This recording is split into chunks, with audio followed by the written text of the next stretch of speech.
And that's when Barry Petrochenko from BC Hockey, I don't know if anybody knows him, but he contacted me. We created a video series based on the lessons from the book, and then it kind of snowballed from there. I ended up traveling kind of across Canada, talking to some of the hockey branches, but mainly talking to the boards. So I would talk to like some of the senior staff and the board.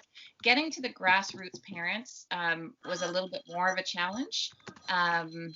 But yeah, and that's kind of how it's gone from there. So basically the premise for me of this book is that parents want their kids to make it to the NHL, and in doing that, they're missing what their kids get from hockey. It's the one time on the ice where they don't have their devices, they don't have their cell phones, and it's a time when there's so much bullying and all that kind of thing. When you're on the ice, you're just playing. You're playing and you're enjoying yourself and you're getting exercise and you're doing all the things we're trying to get back to. So that's a quick version of sort of where I come from in all of this.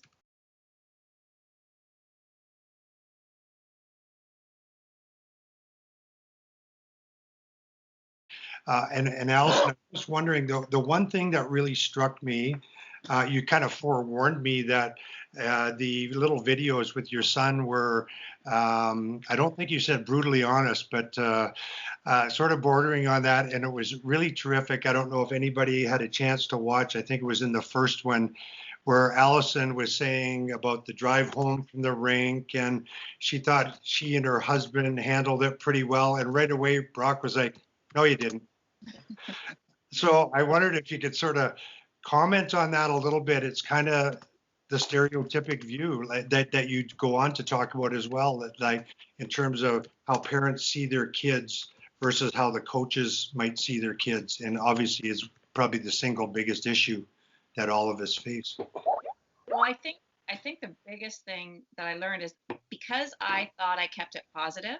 So I would say to him, so the morning of a big game, if he was playing, I would start by have a good breakfast. You have to have a good breakfast. You got a big game going.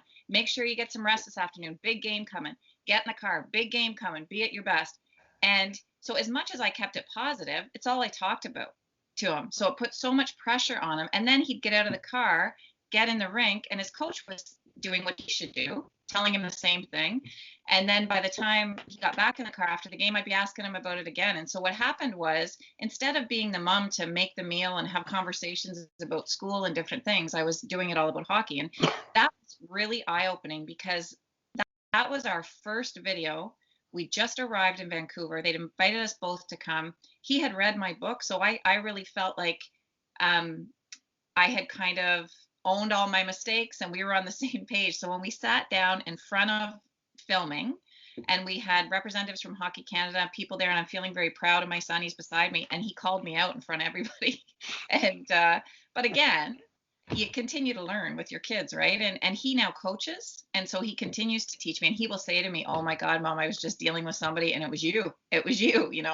So yeah, I think a lot of parents, we keep it positive and I just say have fun. Well, if you say have fun 15 times during game day, your kids realize how important it is to you, and it starts to feel like pressure.